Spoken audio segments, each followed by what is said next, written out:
meus amigos, minha gente boa.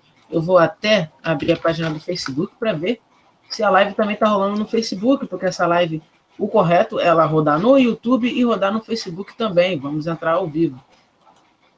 Vamos ver quem já está aqui. Senhoras e senhores, vamos ver. No YouTube tá rolando legal, tá super legal. Como é que tá a luz aí para tu, Mourão? Tá dando para me ver legal? A sua luz tá boa, tá boa. Tá boa, né? Tá. Beleza. Deixa eu ver aqui. Aqui no YouTube também tá show de bola. Tá show de bola aqui. Galera que tá chegando agora, muito boa noite a todos. É com muita honra e satisfação que eu tô recebendo esse cara aqui, Marcos Mourão, também conhecido como Mourão, do canal do Mourão. Estou feliz, estou radiante, né? Por intermédio do nosso inscrito, né? Um inscrito em comum chamado G. Anderson. Foi o G. Anderson que foi falar contigo lá, Mourão? Foi. E proporcionou esse... Tem um nome engraçado aí, né? Um nome comercial. Pois é. Olha a galera chegando aí. Ó o Ian. Ô, Pian. Boa noite, Marlon. Boa noite, Ian. Boa noite. Ian é gente boa. Gente boa demais. Olha o Cleiton Almeida aí. Boa noite, Cleitão. Estamos aí. O Henrique também tá aí, ó. Henrique Silva Rodrigues. Boa noite, Mourão e Marlon. Henrique aqui. Opa, Henrique. Muito boa noite. Seja bem-vindo. Gessé Carlos chegando também. Salve, Marlon e Mourão. Salve. É isso aí, Mourão. Muito boa noite. Muito obrigado por essa entrevista aqui. Olha, ontem nos cinemas aí também. Grande amigo. Tamo junto. Muito obrigado. Orandini. Show de bola. Batendo carteirinha. Mourão, eu tenho tantas perguntas para te perguntar, mas a gente sempre acaba perguntando o óbvio, né? O óbvio é interessante também. Então vamos começar lá do início, né? Da onde você está falando mesmo? Aqui tá caindo um pé d'água, cara, aqui no Rio. Ah, é? Eu tô falando de Campo Mourão, Paraná. Caraca, hein? Pertinho também. A distância é boa. Eu fico perguntando, caraca, o que o Mourão faz nas horas vagas, meu Deus do céu? Caraca, que é fita, é muita coisa. É bastante coisa. Fala pra gente aqui, o que você costuma fazer quando você tá de boa? Eu tenho algumas tarefas aí. Trabalho como voluntário num projeto. Também sou funcionário público. Às vezes dou alguns pitacos para alguns amigos de empresa para melhorar, né? E a gente tá por aí fazendo essas coisinhas aí. Caraca, também que demais. Também dou aula na área de teologia. Ah, é? Teólogo fez teologia? Também. Caramba, que demais. A gente faz diversas coisas aí. Eu vi um vídeo seu há um tempinho atrás, coisa de alguns meses, lá no canal do Celso. Do VHS Play. Ele fez um compilado lá de canal que ele vê. E aí você estava explicando sobre os Nefilins, cara. Você estava falando dos filmes, né? Você explicando sobre os Nefilins, né? Esse híbrido que é os anjos com os homens. Eu falei, caraca, Mourão, como assim, cara? Ele não existe. Não, os Nefilins são um caso à parte na história, né? Que eles deram uma interferência na civilização, né? Os filhos dos deuses, é plural mesmo, é deuses, eles casaram com as filhas dos homens. Gênesis 6. É um versículo bíblico mais controverso, talvez, né? Onde existe um debate, né, muito grande acerca disso aí, mas foi uma mistura. Os anjos, isso aí é tratado em diversos filmes, né, de Hollywood. A interferência angelical, né? Cidade dos Anjos tem uma coisa assim bastante semelhante. E que eles acharam as meninas bonitas e casaram com elas. E daí nasceram os filhos deles. Híbridos. Gigante. É aquele gigante, né? Os sentinelas, chamados Néfilins. Ou Nefilins. Alguns chamam de Benai Elohim, porque eles eram gigantes, né? E aí eles começaram a praticar uma destruição total da terra e da humanidade. E por isso daí Deus falou, não dá certo esse negócio, não, vamos acabar por aqui, vamos, vamos fazer uma faxina na casa. A E faxina aí divina. aí deu uma faxinada, jogou uma água, né, chamada dilúvio, e aí deu uma É, limpada no negócio. Senão o que salvou foi o Noé, né? Noé que salvou a galera aí, né? Senão. o Noé, ele tinha conhecimento antecipado, né? A Bíblia ela não fala dessas coisas, né? Mas aí fora da questão teológica a gente pode conversar um pouco. O Noé tinha conhecimento antecipado. Primeiro que ele tinha conhecimento de astronomia, para saber que vinha um dilúvio daquela magnitude, ele tinha um conhecimento prévio. Depois que tinha conhecimento de engenharia, porque ele consegue construir uma arca de madeira e que o negócio não vai nem para frente nem para trás, ele só flutua. Mas é suficiente para salvar aí toda Toda espécie animal, né? toda a espécie, né? Segundo que consta, um casal de cada espécie acabou entrando naquele galpão. O problema nem eram os bichos, ou melhor, o problema não eram os homens, o problema eram os bichos, porque pessoas eram 8, né? Era o Noé e a esposa, os 3 filhos e as 3 namoradas. E aí fala-se um pouco, mas não resolveu o problema? Resolveu, diz que a família de Noé era pura. Mas o problema estava nas namoradas. Aí a genética das namoradas acabou complicando o negócio. Caramba, são papos, uma coisa puxa a outra realmente, né? São papos que a gente vai entrando e a gente vai acabar sempre na sétima arte. Agora, eu queria lhe fazer uma pergunta já pedrada. Mourão, é verdade que você tem um galpão aí com mais de não sei quantas fitas? Não, é verdade. Lá não é aqui onde é que eu estou, né? Aqui é uma parte, né? Deve ter aqui um pouco. Lá tem um pouquinho mais. Lá tem um pouquinho mais. Lá dá trabalho para ver, às vezes. Caramba! E tu já pretende coisa. fazer um tour por lá, botar no canal? Eu fiz já algum tempo atrás, quando eu tinha uma internet muito ruim e não ficou muito bom, mas coloquei lá no canal é uma série de vídeos chamado Porão do Mourão. Aí eu fiz, muito bom. Então algumas coisas ficaram boas e tal, mas a internet era muito ruim e eu acho que eu fiz como se fosse live e não ficou legal, não foi gravado. E aí não ficou muito, muito interessante. Não ficou bom, não. Mas eu pretendo voltar lá, mudou tudo já mudou tudo. É mesmo? Caramba, mas da onde que veio essa paixão por fita, Mourão? Você trabalhou em locadora nos anos 90? Rapaz, o cinema sempre me perseguiu, né? Teve uma época, tinha 12 para 13 anos de idade, passava em frente ao cinema e eu era apaixonado por aqueles painéis que o pessoal desenhava, né? Aí chegava o filme, não tinha o recurso que tem hoje, né? Às vezes vinha cartaz, às vezes não vinha, o pessoal fazia aquele desenho na mão mesmo, né? Fazia tipo uma reprodução e colocava lá na frente do cinema. E eu passava lá e ficava invocado, porque eu falei, rapaz, que negócio bonito esse negócio aqui, eu ainda vou ser desenhista. Olha! E aí comecei a desenhar, e então um dia eu falei, posso chegar nesse cinema aí, eu vou perguntar se de repente não tem uma vaga aí para trabalhar e tal. Aí cheguei lá, isso com 12 anos. 12 para 13 anos. Mas na verdade eu queria mexer com desenho e tal, tá ali. Aí o cidadão falou, não, você vem aí amanhã, a gente tá precisando aí de um aprendiz de projetista.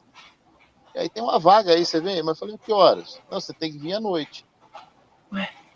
Mas que hora da noite? Não, vem aí lá pelas tipo 7 horas e tal.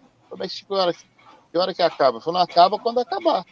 Mas que hora que acaba? Não, é 11 horas, é a última sessão, que era a sessão adulto, né? E aí eu tinha que... Aí eu comecei no cinema, ainda naquela época, era 35mm, né? Era a carvão, né? O carvão mineral.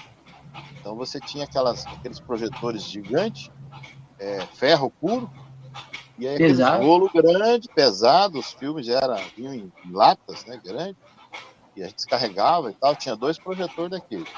Inclusive, hoje o projetor está no museu da cidade. E E daí eu aquele comecei mesmo projetor?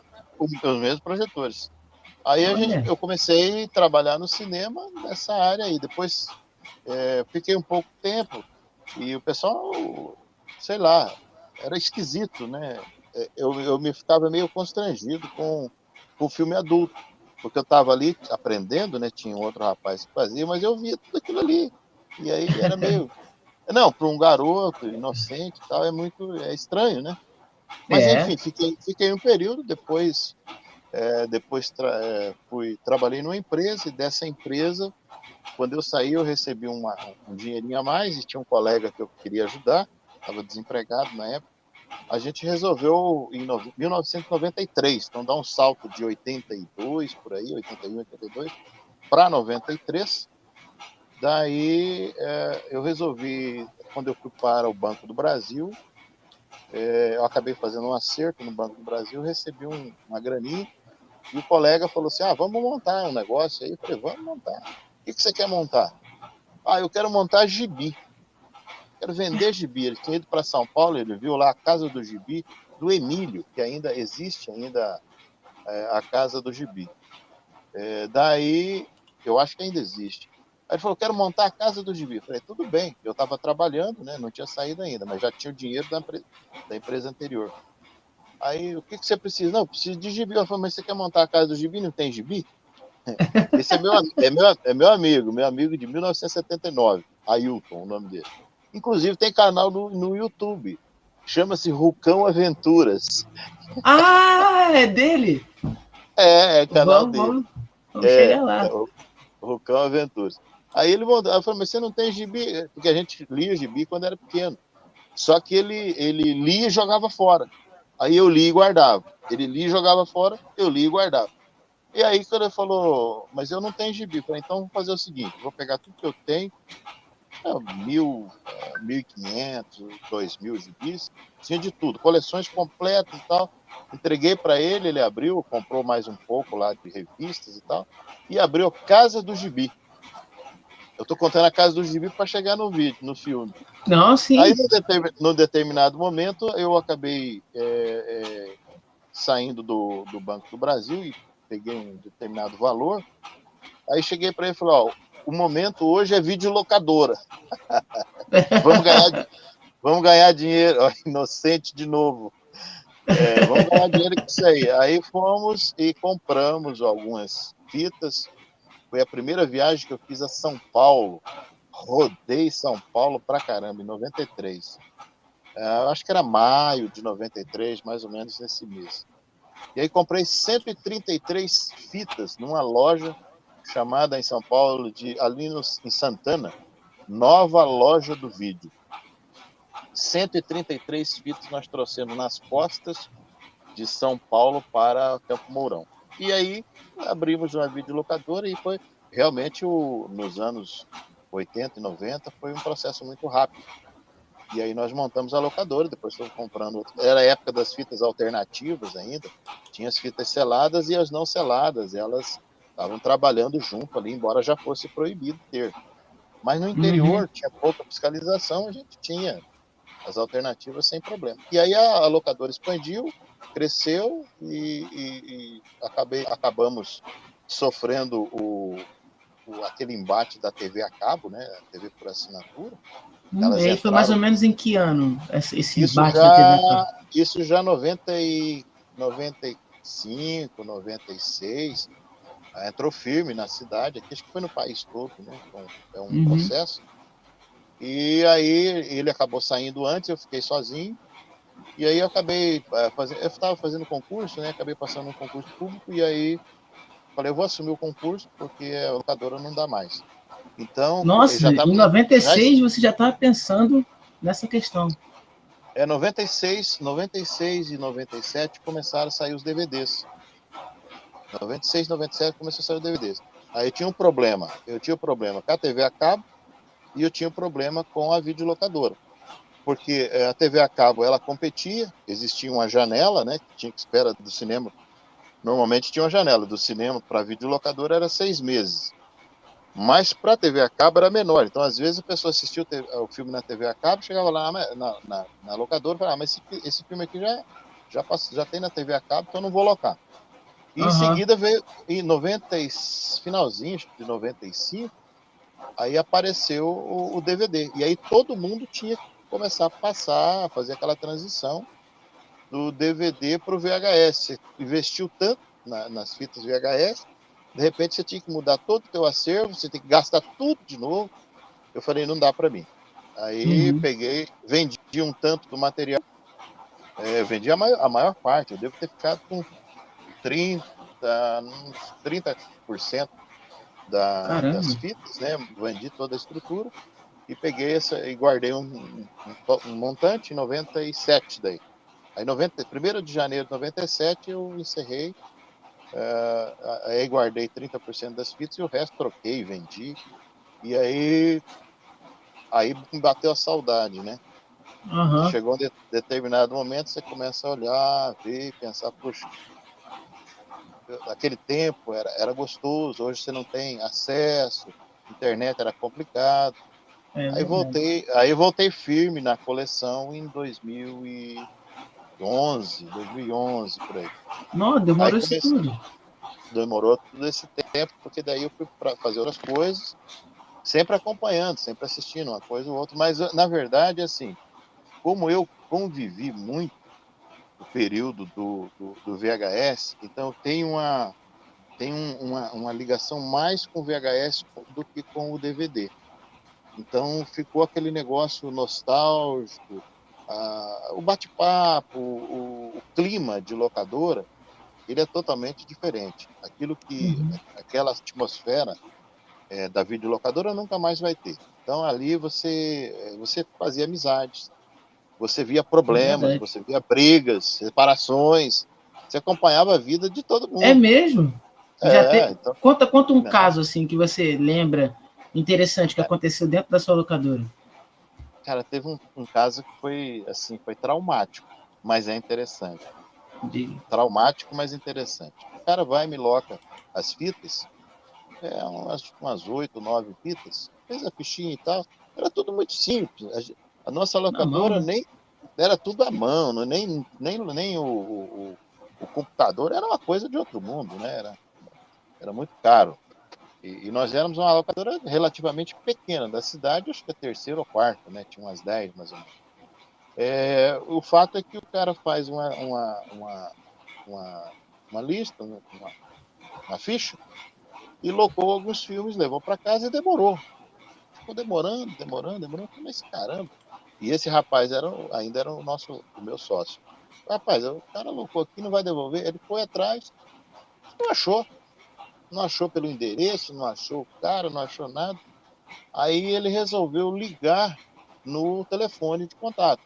Aí ele ligou e tal, tô com as fitas aqui e tal, o rapaz locou, não veio devolver. Aí a mulher lá do outro lado atendeu, locou, onde que é a locadora e tal? Não, é que é assim e tal, tô precisando das fitas e tal. Aí beleza, aí, de repente o cara falou, ela disse assim, olha, vem aqui no meu local de trabalho, que daí eu entrego elas para você. Eu vou pegar em casa, você vem aqui, não precisa deslocar. Na verdade, ela não queria mostrar onde é que ela morava. Aí o meu sócio foi buscar, chegou lá no local de trabalho dela, ela era professora. Ela falou, então quer dizer que o meu marido locou essas fitas? Locou. Como é que é o nome da esposa? O marido autorizava, a esposa, filhos, amigos, às vezes, para retirar na tinha uma listinha.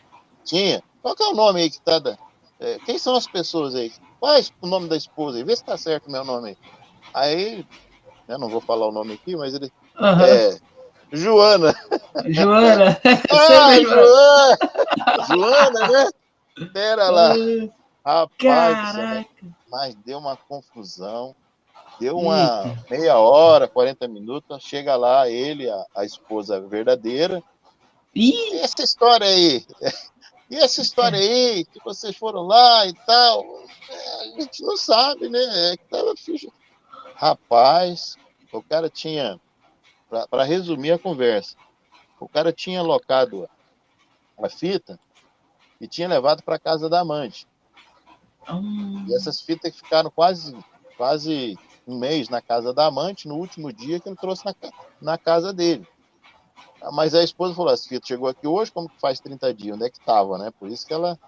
E aí descobriu que o cara era envolvido com a amante, e aí deu uma zebra danada, queria bater na gente. Em vocês? Bater na gente.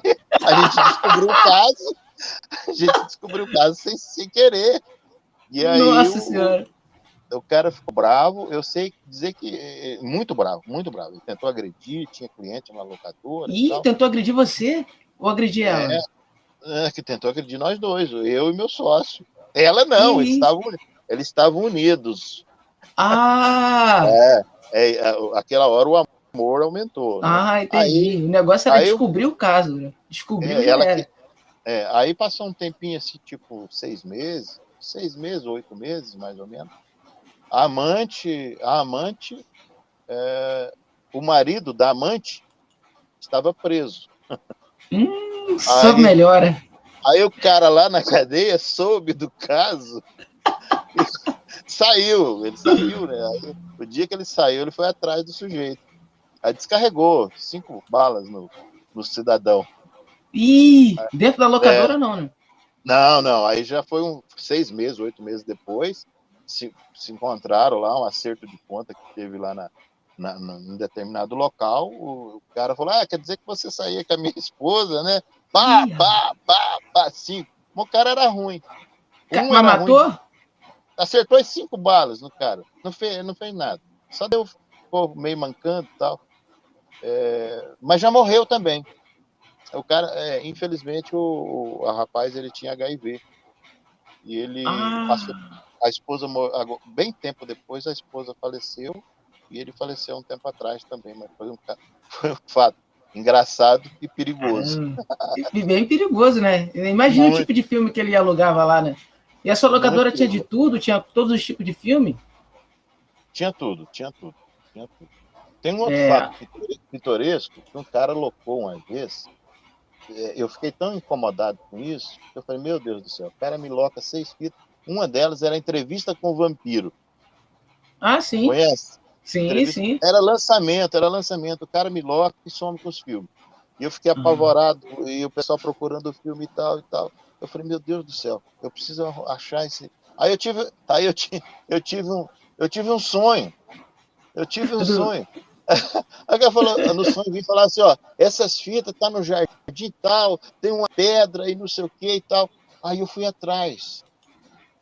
Caraca. Coisa de Tu maluco. Sonhou? As fitas estavam lá.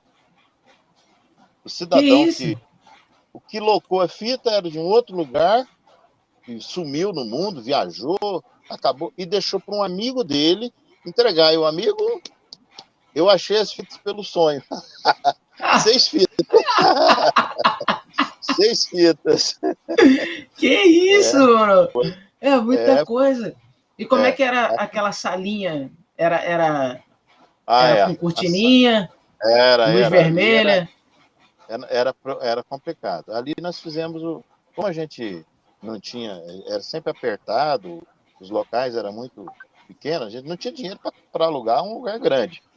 Então o espaço era reduzido. Então o que a gente fez? Para não colocar uma porta, tinha que ser separado. A gente pegou um cartaz, desses cartazes de filme que não vale nada, na época, e que hoje é disputado a tapa pelos colecionadores. Nossa! A gente pegou um cartaz, a gente cortou na vertical, em várias partes, que ele formou uma cortininha de bota que a pessoa entrava lá e quem estava lá dentro. E era o carro-chefe, era o número 1 de locação. Se eu locasse, assim, por exemplo, 500 fitas num mês, 350, 400 era desse naipe. Caramba! A turma consumia, né? A turma gostava disso aí. Acho que ainda gosta, né? Não sei. Com certeza. Com certeza, né? Esse é o mercado que mais vende, né? Mas você fazia mais dinheiro em coleção normal, né? Em filme normal. em termos de dinheiro? Em termos de dinheiro de locadora. Como assim? Eu digo assim, o que mais costumava ser locado? Era filme adulto, filmes normais, seculares? Não, na nossa locadora era adulto. Adulto era o cara vinha com a criança, Ô filho, pega lá o desenho que você quer. Aí o piazinho corria pra cortininha, ele ficava lá, e esse é o que mais locava. Aí o piazinho vinha lá, pegava um desenho, Chico Bento, Mônica, alguma coisa assim, e o pacote era adulto. Pacotão adulto, para fazer a festa. Pacotão. Morão, o Henrique está perguntando aqui, ele fez essa pergunta, não passou batido não. Você mencionou aí que você chegou a trabalhar num cinema antes de tudo isso, né? Ele está perguntando aqui qual foi o filme que você assistiu nesse cinema que você trabalhou, o seu primeiro filme, no caso. Você consegue lembrar? Rapaz, o primeiro filme, se eu não estiver enganado, é um filme que eu assisti ou que eu projetei? Que eu assisti, o primeiro filme que eu assisti no cinema foi Tudo por Amor. Tudo por Amor. Julia Roberts.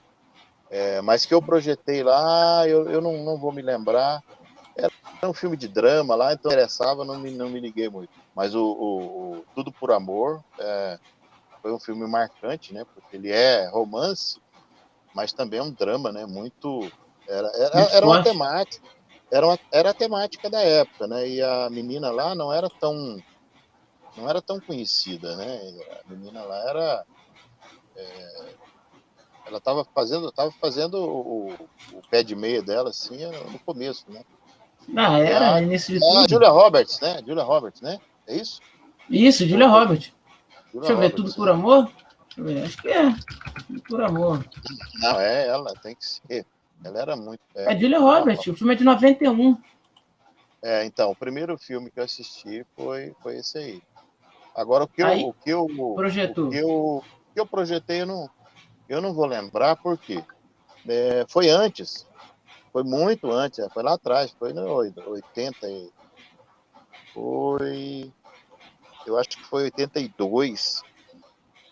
Então, não vou lembrar. 82, 83. Caramba. Tu chegou Então, aquela temporada de Ritmo Quente, Mad Max, esses filmaços todinho, tu passou no teu cinema. Aí eu assisti. Inclusive, eu conversei com um rapaz aí de São Paulo recentemente, o Cirilo é de Guarulhos. O Cirilo mandava filme pra gente aqui. E aí as latas, né? Era tudo aquelas latonas grandes, né? Tudo 35 milímetros. Eu recebi todos esses filmes, a gente assistia aqui. Muitas das vezes a gente não tinha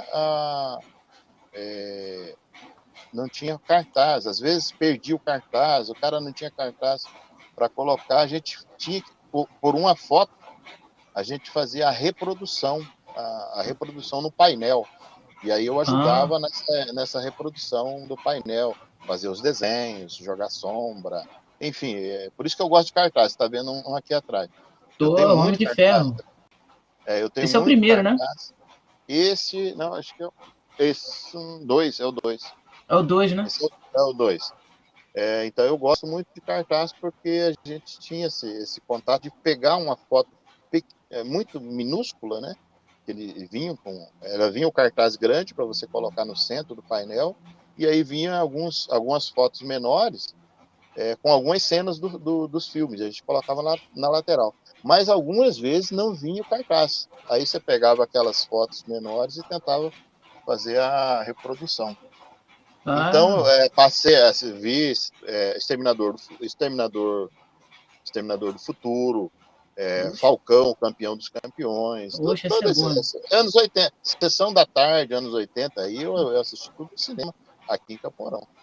Caramba! E dessa filmologia que passou na sua mão nessa época, qual o tipo de filme que você parava para assistir? Qual o gênero assim que você parava para assistir? Eu sempre gostei de ação e suspense. Muito. Ação, suspense. Terror, eu assistia terror, mas eu era daqueles meninos cagão. Eu tinha medo. Esses filmes que agora, na época, assustava muito, agora você assiste e dá risada, eu tinha medo. Então, eu tinha muito receio de assistir filme de terror naquela época, porque eu achava que eu ia encontrar aqueles vampiros, aqueles Drácula, aqueles lobisomens. Sério? Não, eu tinha medo, cara, eu tinha medo. Hoje a pesada não tem medo de nada, né? Mas naquele tempo a gente tinha medo. Exorcista, por exemplo, quando passou, a minha mãe nem deixou a gente assistir, né? Não teve como assistir. E aí eu comecei a gostar do suspense, porque o suspense a gente conseguia assistir e tal. Tinha um pouco, às vezes tinha um suspense, tinha umas pitadas de terror, né? Mas a gente conseguia assistir. Agora esses filmes de Drácula, vampiros, né? Lobisomens, essas coisas todas aí, a mãe não deixava a gente assistir, não. Ela não deixava, então nem ia, não tinha. E tinha alguns filmes também que tinha a censura, viu? Não Ah, eram é? todos, não eram todos os filmes que a gente conseguia assistir. Tinha filme que você tinha que comprovar, lá tinha 16 anos. Então quem Ah, tinha é? 14 não entrava. Não, a censura era terrível nessa época. Quem tinha Então, 14 anos, por exemplo. diga lá, É. diga lá. Não, cara, se você tem 14, o filme é censura para 16, não entram. Não tem conversa. Não entra porque o pessoal era fiscalizado. E se o fiscal ele chegasse no cinema e tivesse. Ele olhava, né? Se ele percebesse que tinha alguém com a idade ali a menos do que era permitido, o cinema podia correr o risco de perder perder ali a sessão, né, de envio, não poder trabalhar. Então era complicado, eles respeitavam isso aí. Ah, Mas depois não, agora não, né? O pessoal hoje tá. O pessoal não. é diferente. O Givaldo fez uma observação aí numa das questões, que na parte de adulto lá, onde ele trabalhava, os encartes ficavam nas pastas. Algumas locadoras era assim mesmo, porque não tinha espaço. Aí o Quem cara que fez a colocava. observação? A observação ele está como Ivan Krasinski. O Ivan, Mas deixa eu ver se eu acho ele aqui. é o Givaldão que me inspirou a vir para o YouTube. Ele é Sério? culpado. Ele é culpado. Quando eu retomei, que a gente está falando bastante coisa, né? Tudo embolado. Quando eu retomei a coleção, aí eu falei assim, poxa, mas ninguém investe em fita VHS, não tem nada, não tem informação, não tem nada. Eu falei, eu vou começar a pesquisar. Aí eu fui para a internet. Quando eu chego lá na internet, eu vejo os vídeos do Givaldo. O Givaldo é pernambucano, Givaldo Dias. Ele é um pernambucano e ele é um dos primeiros a fazer postagem sobre filmes, sobre locadora no YouTube. Caramba. Depois vieram outras pessoas, eu entrei depois. E depois de mim veio uma leva. Depois de mim, a porta escancarou. É Mas verdade. assim, o Givaldo foi vamos dizer assim, foi o meu. Ele que me iluminou para poder retornar. Eu falei, poxa, mas em plenos anos 2000, tem um cara que tem uma locadora em casa. Eu não acredito nisso. Isso é demais. Por que eu não posso ter a minha, né? Aí eu falei, mas quanto que tá Claro. esse negócio? Aí eu fui ver os preços. Falei, quanto que tá uma fita VHS? Os caras falaram, não, aí tem de R$3, R$2, 50 centavos. Tem gente que tá dando de graça. Eu falei, opa. É. Aí eu vi o Givaldo lá, os vídeos dele nessa época. Aí eu falei, caramba, rapaz, o cara tem uma locadora em casa. E aí ele gravou um vídeo lá, que eu lembro que ele falou assim, ó, e para quem tá achando que esse negócio aqui não é na minha casa, tá aqui.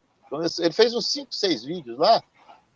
Eu comecei a ver, falei, rapaz, é isso aí que eu quero para minha felicidade. Aí fui buscar as minhas fitas, que estavam na casa de um colega. Ele guardou para mim, que eu não tinha espaço. Vivia mudando de um lugar para outro, não tinha onde guardar. Aí fui lá, busquei, e daí comecei a comprar. Aí virou assim, vamos dizer, algumas pessoas entravam em contato, querendo fazer troca, querendo comprar.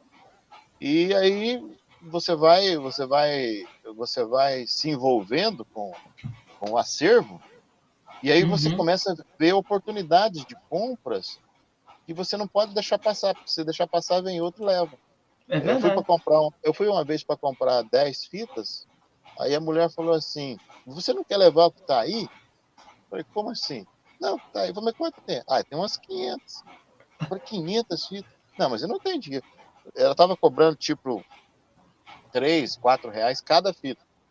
Não, mas se você levar tudo, eu faço por 50 centavos cada um. Eu falei, é meu. Ih, já tive essa Abracei. proposta também. Abracei, rapaz. Aí Pô. levei tudo. O carro veio sentado. Com na verdade, era um sebo na cidade de Maringá. Era o Aham. sebo Cultura. E aí ela falou, não, mas você não quer levar? Você é de onde? Eu falei, eu sou de Campo. Nossa, você é de longe, aqui ninguém quer isso. Eu fiquei pensando, eles devem ter juízo, né? Eles devem ter juízo. Aí eu vim com o carro, eu tinha um golzinho, aí eu tive que rebater o banco traseiro para frente, o bagageiro, tive que tirar tudo que tinha, jogar as fitas, e enfim, vim lotado Caramba, fez um e aí frete. só que ela conseguiu mais fitas. Foi uma outra vez. Eu consegui mais fita para você. Aí eu fiz mais umas 10 viagens. Caramba! Aí E aí você. a pergunta sobre o galpão, lá no galpão, que não é um galpão, não é tão grande assim. É que dá a impressão que é grande. É um depósito, vamos dizer assim. É um Deve ter uns depósito. 4 hectares, né? Não, não tem tudo isso, não. É que o pessoal cria muita fantasia. Eles acham que eu tenho Claro. muita fita. Não, não tem. Tem gente que tem mais. Eu Pô, ouvi mas Mourão, dizer. você é uma lenda, né, Mourão? Não, não sou, né? É, Claro que pô. Pioneiro, pioneiro. Também fui molhar a garganta aqui. é, como eu falo, né? O Givaldo foi a minha inspiração. Então eu gosto muito do Givaldo. Ele tem resenhas, né? Ele faz resenhas dos filmes. É um cara que sabe. É um cara do cinema que sabe moldar bem as Uhum. coisas. E ele me Grande inspirou. Givaldo. Mas eu não tenho tudo isso que o pessoal pensa que eu tenho. Não tenho. Eu tenho em termos lá no depósito, deve ter umas 15 mil. Eu acredito. Uns 15 mil. Caraca, Mourão. 15 mil É, fitas. aqui tem 5 mil aqui dentro. 5 É, mil. aqui tem 6 mil. Aqui dentro tem 6 mil. Então, então É, ela você consegue colocar bastante. Se você colocar aí com a lombada, uhum. lombada a lombada, você consegue ganhar espaço. Agora, se você for Botar de colocar. frente. Não, não dá. Como era na É. locadora, não dá. Eu falo aqui que eu tenho 10 locadores do que eu tinha no passado. Porque no passado era pouca coisa. Agora, porque era muito caro, né? A fita, eu lembro que eu saí em 97, 96 para 97, a fita já estava custando R$ 98. Que isso? Uma fita lançamento, na época, né? Lançamento, R$ 98. Não tinha condição. A locação era em torno de R$ 4, por aí, R$ 3. Era quase que impossível tirar isso aí. Não, Era mas quase era que R$ 3 em filme lançamento, no caso. lançamento, não? O catálogo Aí era era uns mais barato, né? Era mais barato os 1,50. outros filmes. Nossa, gente, a gente tá falando dos anos 90, a gente tá falando do Cruzado ainda, né? 90, 97, 96, 90. Não, já era real. Ah, já era Já, real? já era real. O real entrou 94, né? O RV, e 95 virou real. Então, desde É. 95 já era real. Caramba, e teve Então, essa questão da moeda também que deve ter te complicado um monte, né? É, na locadora. na época a locadora estava em outro endereço. E nesses anos nós passamos em 3 endereços. Porque a gente deixou de mexer com gibi num determinado momento, foi aquela fusão. Teve uma hora que o pessoal chegava, você falava, qual filme que você vai levar? Não, eu quero o Tex. A gente não sabia mais o que fazer, né? Aí a pessoa entrava, você vai querer o Homem-Aranha? Não, eu quero um filme adulto. Começou a perder o controle. Não, o público era maluco. Um dia o cara ele chegou, estacionou uma caminhonete na frente, pegou uma caixa de teclado, eu lembro até hoje, uma caixa de teclado, jogou lá na porta. Pega esse negócio pra vocês aí que eu não sei o que fazer, que senão minha esposa vai me matar. E foi embora. Até hoje não sei quem que é o camarada. Saímos lá para abrir uma caixa de um teclado grande, assim, a caixa era de teclado, lotada de bolsa e livro. Eu falei, esses caras são malucos, rapaz, uma caixa de bolsa e livro. O cara largou lá e saiu correndo. Eu acho que a mulher vinha atrás com vassoura, sei lá o quê. Aí chegou Com um determinado... certeza. 94, eu falei pro meu sócio, falei, olha, tá meio complicado o negócio, a gente vai ter que definir qual ramo, porque a gente não vai conseguir, é dois públicos diferentes. E o pessoal do gibi, a gente era muito colega, todo mundo leitor de gibi. O pessoal entrava, aí pegava, puxava o banquinho e sentava embaixo de onde tinha as estantes, né, das fitas. Aí o outro queria escolher o filme, não podia passar ali, porque tinha o cara lendo o gibi. A gente deixava, a gente não ligava, deixava o Não pessoal ler. ligava, não? Não, a gente deixava, era tudo coitado, igual a gente, tudo quebrado. Tá tudo Aí certo. eles liam o gibi lá. Aí teve uma época que a gente teve uma ideia. Falou, rapaz, vamos fazer o seguinte: esse pessoal que vem aqui, fica o dia inteiro lendo gibi, eles não têm TV e videocassete em casa. Era difícil, era outra parte da história, né? Era caro as coisas, o videocassete, era consórcio, né? Não era qualquer um que tinha. Vamos fazer o seguinte, vamos ocupar a cabeça desse pessoal. Aí arrumamos uma salinha do lado, mudou alguém lá, era vizinho nosso, e mudou. Aí a sala ficou vaga. Nós falamos com o dono do prédio. O senhor não deixa a gente usar essa sala aí uma vez por semana, 2 vezes por semana? Ah, deixa sim. O que vocês vão fazer? Não, vamos passar filme. Aí a gente fazia uma sessãozinha lá e passava Nossa, filme. que legal. Daí a gente cobrava dos caras. Rapaz, era uma coisa de maluco. Os Mas caras é uma boa entravam ideia. lá, mas a gente era doido, né? Não era para ganhar dinheiro, era por doidice mesmo. A gente Não, queria que isso que era bom. a gente queria que o pessoal saísse dali para desocupar o espaço. Aí veio a ideia, vamos prender eles assistindo filme. A gente cobrava lá 50 centavos de cada um e os caras assistiam o filme o dia inteiro. Não ia nem para casa comer. Coisa de doido. Mas não durou muito Morou. tempo, não. Não durou muito tempo, não, porque daí o dono alugou. Falou, não vamos precisar do prédio. Eu falei, rapaz, não estava ganhando dinheirinho aí. É. O Gigito mandou um superchat aqui pra gente, Mourão. Mandou um superchat, olha só.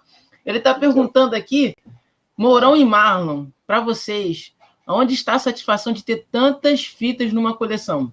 Consegue ter controle de tudo? Tem noção de tudo do que tem? Vai lá, Mourão, responde você primeiro aí que... Onde está a satisfação? Primeiro, a satisfação é o seguinte, é um pé da gente.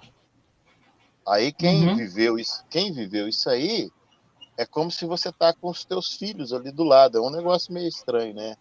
Os colecionadores antigos sabem que definir bem. É nostálgico. Você vai lá, Lagoa Azul. Você tem lá a fita da Lagoa Azul. Você assistiu na sessão da tarde, você tá aqui. É um negócio meio estranho, né? A satisfação que você tem nesse meio todo, existem filmes que têm um valor muito grande. Aí a gente está falando do colecionismo em si. Existem filmes que eles têm um valor muito grande. E aí quando o colecionador, quando ele começa a comprar, às vezes ele também é ludibriado por vendedores. Você quer comprar, digamos aí, 2, 3 fitas. Aí o cara fala, eu só vendo o lote. Quanto que é o lote? 50 fitas. Você acaba comprando 48 fitas por causa de 2. E aí você se obriga a isso. E aí, nisso que acaba vindo fitas a mais, e você, às vezes, essas que sobra, você troca, ou vende, né, para compensar alguns filmes caros que a gente acaba pagando, né, você acaba vendendo para poder diminuir o custo. Mas quando você tem o espaço para colocar, não vejo problema nenhum. E a satisfação você tem aquilo que você gosta, porque a satisfação, o que é? A satisfação é você ter coisas que você gosta. Você ter coisas que você não gosta, não adianta. E a outra coisa é controle. Qual controle que você tem? Eu comecei em 2012, falei, eu vou fazer um controle desse negócio. Não vou deixar entrar nada aqui mais sem controle. E comecei a fazer um controle. Durou 3.000 fitas de controle. Depois eu não consegui mais. E eu trabalho sozinho, né? Então, a minha filha ajudou uma época aqui, nessa questão de controle, de atendimento, que eu acabo vendendo também. Tem muita coisa que depois eu parei. Eu abri uma conta no Mercado Livre, depois eu me cansei, porque tem muita, assim, o Mercado Livre ele é complicado como plataforma para venda, mas também tem muitas pessoas que não entendem o que é nostalgia e colecionam por modinha, por moda. Verdade. tá na moda o VHS, tá na moda o vinil, a fita cassete.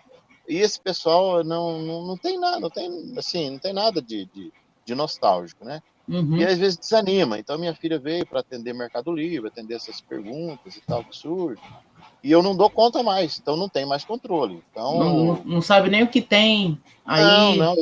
Eu tenho uma lista de procura que dá em torno de 100 e poucas fitas que eu procuro, mas a todo tempo está surgindo novos títulos que na minha época eu não consegui sequer ver, nem sabia que existia. E aí você acaba se deparando, não, esse aqui passou pela locadora, eu tinha essa fita aqui, era muito boa, então eu vou tentar recuperar ela. Muitas fitas que eu acabei comprando foi nesse propósito de recuperar aquilo que tinha lá na locadora. O Embalsamado, por exemplo, é um exemplo disso. O Embalsamado. O Embalsamado era uma fita que eu queria muito ter, e aquela outra com a Demi Moore, quando ela tinha 16, 17 anos, que é o Parasita, Parasita 3D, um filme tipo meio ficção, meio estranhão, esquisitão. A Demi Moore talvez tenha sido o primeiro ou o segundo filme que ela participou, não lembro exatamente. Então é uma fita que eu queria muito ter, porque eu tinha lá. E lá na locadora, lá nos 93, 94, ficava lá na prateleira. Ninguém queria. Ninguém nem queria. Caramba. Não, ninguém locava. E uma capa muito bonita, que tem o Parasita grandão, né? Tem um prédio atrás, tem um Parasita assim na frente. Ninguém queria aquele tipo de filme. Hoje, o pessoal, por ser uma fita pouco distribuída, distribuidora desconhecida e tal, o pessoal procura muito. Mas eu não tenho controle nenhum, não tem como controlar, não. Eu tenho que vender, a gente até tem um grupo de leilão no WhatsApp, para a gente tentar ir vendendo essas coisas aí, porque não dá para ficar com tantas, né? É claro, divulga aí pra galera, divulga aí. O leilão. Tem galera que quer comprar. Depois você deixa aí o link de acesso, né? Me passa aqui que eu boto na descrição, passa pelo WhatsApp. Inclusive, o nosso amigo Gigito, ele mandou. Nossa, Gigito. Ele mandou mais um superchat aqui, cara. Muito obrigado, Gigito. Pô, agradecemos aqui. Ele botou assim: obrigado por responder. Estou começando a minha coleção e dando prioridade a filmes que amava quando criança, adolescente. É muito bom revisitar isto pelo VHS. Pô, isso é demais. Isso aqui é interessante, porque o que acontecia? As pessoas, eu vou falar de mim, né? Eu sou o áudio saiu. Tô te escutando. Tá escutando? Tá. Então é assim, eu vou te mandar pelo WhatsApp aí o link. Então o que aconteceu? Eu sou da roça. Fui criado na roça, tá? Então, eu não tinha acesso a muitos filmes. Não tinha acesso. Mandei lá o link. Então, o que acontecia? Eu passava muita vontade de assistir filmes. Tubarão, por exemplo. Eu não pude assistir Tubarão quando passou na Globo. Embora o Tubarão não foi lançado em VHS, primeiro ele foi lançado para TV, e depois ele veio ser lançado em VHS. Tanto que não vendeu muito. Na época, todo mundo já conhecia, né? Mas como era um filme um filme comercial, né, que vende, o pessoal acabou lançando em VHS. Mas, por exemplo, eu não pude ver o Tubarão na época na TV, porque eu não tinha TV. Não tinha TV? Não tinha TV. Na época do Tubarão não tinha TV. O que eu estava fazendo nessa época? Estava lutando para sobreviver. Meus pais vieram de uma região muito pobre, né? O interior do Paraná, nos anos 60, 70 e 80, foi muito difícil. Então a gente não tinha TV em casa, a gente assistia TV na casa do vizinho. E o vizinho terminava a novela, ele gritava, ele já assistia a novela da cama, assim, numa reta que a TV ficava para a cama dele. Os filhos dele, todos policiais e amigos meus. Mas ele ficava lá, quando terminava a novela, das 8, ele gritava lá do fundo, assim, delega, delega, delega, delega. Aí todo mundo já sabia que tinha que vazar. E a gente ia embora. E aí a gente começou a combinar com o pessoal, os filhos dele. Quando o teu pai falar desliga, desliga, desliga, vocês desligam. E aí abre a porta e bate a porta como se a gente estivesse saindo. Era eu e mais uma galerinha. O vizinho tinha um pouco mais de dinheiro, a gente ia lá assistir filme, assistir TV. Nem era ver. O que passasse tava bom. E aí a gente fazia o barulho no portão, pá, que tinha saído, e a gente tava lá dentro. Aí a gente voltava, aí chegava lá e assistia. De vez em quando ele desconfiava e levantava. Outras vezes passava batido. Então a gente não tinha, assim, essa oportunidade que os jovens têm hoje, né, de assistir tudo, de viver tudo. Então tem muita coisa, por exemplo, que passou lá, eu sei que passou, por exemplo, passou um seriado na TCM, não sei se passa ainda, mas eu gravei todos, Kung Fu, a Lenda.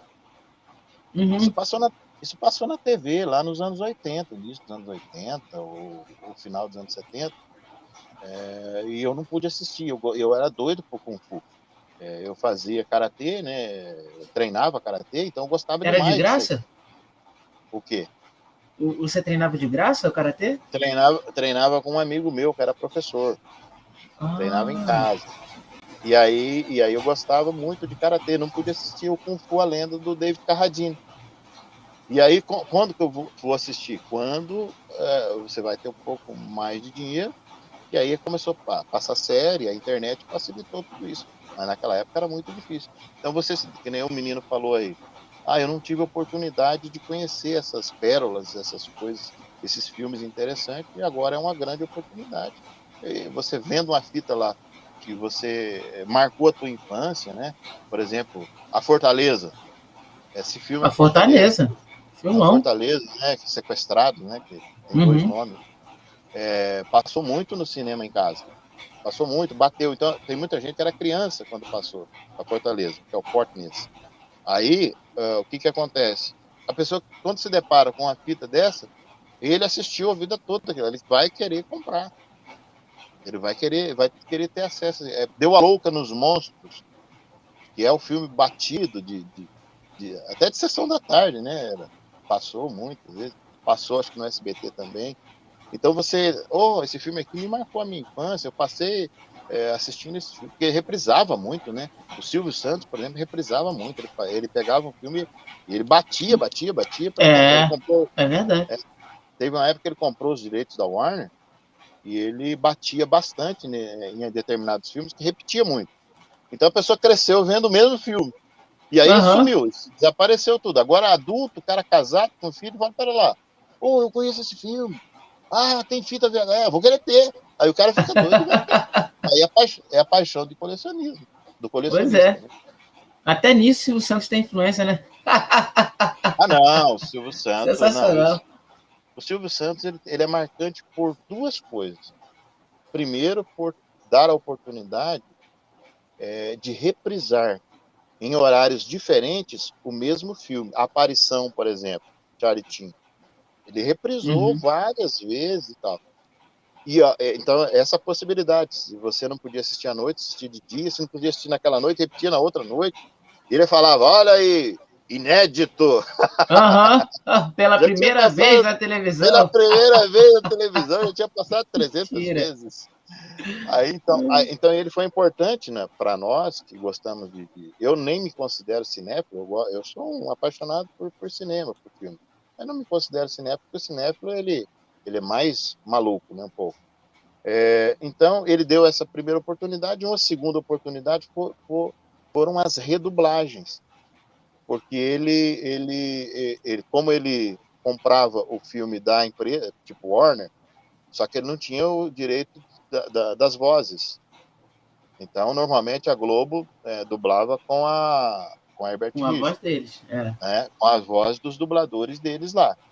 E aí, como ele não tinha contrato, ele tinha que redublar. Como ele não conseguia fazer acordo com a Herbert Richards, porque a Herbert Richards com a Globo era assim, acho que tinha alguma coisa em contrato que impedia, ele tinha que fazer as redublagens. E ele usou muito bons dubladores.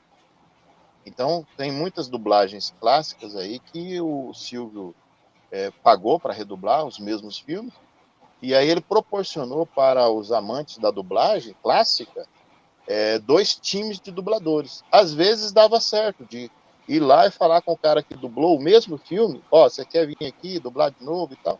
Às vezes dava certo, se o cara não tivesse enroscado lá com a Globo e com a Herbert Richards. Às vezes ele vinha. às vezes ele não vinha. Falava, não posso ir porque você vai ter que arrumar outro aí. Então, às vezes ele mantinha o mesmo dublador e às vezes ele tinha que mudar. Você vai ver, isso aí é quase que constante, né? Você vai tendo um time de dubladores, de repente você comprou os direitos, vai passar o filme, tem que fazer tudo de novo. E às vezes eles brigavam. Teve um caso aí que deu uma briga, eu não me lembro qual foi o filme. O ator acabou fazendo um acordo com o Silvio lá no estúdio, não o estúdio do Silvio, né? O Silvio contratava o estúdio, né? E o estúdio que dublava. Só que tinha que dublar de novo. E acho que o ator não podia. Aí o filme rodou com a dublagem, e a Globo entrou na justiça e aí o SBT teve que parar de dublar por causa de um ator. Eu não lembro. Se tiver alguém aí que lembra. Provavelmente vai ter alguém. Vai ter alguém. Se tiver alguém aí, gente, que lembra do filme, deixa nos comentários. Está aparecendo aqui, ó, na telinha. O Silvio teve que parar de exibir o filme porque não a Globo entrou na justiça impedindo aquela voz, por causa da voz. Caramba. Aí o trabalho de dublagem já estava feito, aí para dublar de novo, mais um gasto, eles colocaram o filme de lado. Eu não me lembro qual que é o filme, mas é um filme aí bem conhecido. Tem muitas histórias de dublagem aí que o pessoal fica bravo aí, mas é assim que acontece. Cada um puxa pro seu lado. Sensacional. O Celso, do VHS Plus, ele perguntou o seguinte: se você só coleciona VHS ou se você também tem outros tipos de mídia aí, como DVDs? Tenho. É mesmo? Tenho. Eu tenho, por exemplo, lá no meu canal, por exemplo, eu tenho filmes do Faroeste B, que eu aprendi a gostar. Não é da minha época, mas eu aprendi a gostar, que é Durango Kid, Alan Rocklane, filmes da República, normalmente aqueles preto e branco, baixos. Durango Kid é preto e branco. Durango Kid, o Paulo Castro, Tim Holt, Tim McCoy, enfim, toda aquela turma do Levantou Poeira. Você sabe por que esse termo, né? Do Levantou Poeira. Não sei. Nos filmes, nos seriados que tinha na matinê, nos cinemas, eram os filmes de cowboys. Aí, quando tava passando lá quando o mocinho ia para cima do bandido, do vilão, né? Aí o pessoal levantava de pé e começava a aplaudir e bater com os pés no chão. E aí começava a subir aquele pó. É por causa disso. Gente vivendo e aprendendo. Daí levantou poeira, né? Então era interessante esse. Então eu tenho muita coisa dessa época. E eu resolvi compartilhar no meu canal lá no YouTube para esse pessoal. Esse pessoal que gosta desse filme aí tem de 60 para cima. Não tem menos que isso. E eu comecei. Com certeza. E levei uns strikes do YouTube. Porque alguns deles lá têm direitos autorais. Filmes de 50, 1950, 1949, 1930, filmes antigos. Um de 49 eu levei um strike porque tem uma cena, acho que na abertura ou no encerramento, tem uma cena de uma marca London. E a dona da marca London é a Warner. E a Warner reivindicou os direitos. E aí tiveram 3 filmes que teve que sair de lá. Ainda levei um puxão de orelha. E se eu continuasse a colocar e tal, eles sabe o que é, né? Então já tomei também. Aí, então, resultado. Eu tenho muitos filmes destes, Faroeste B. Por quê? Por que eu tenho? Por causa dos gibis. Eu tenho muito gibi dessa época, Durango Kid, o Paulo Castro. Da época da locadora?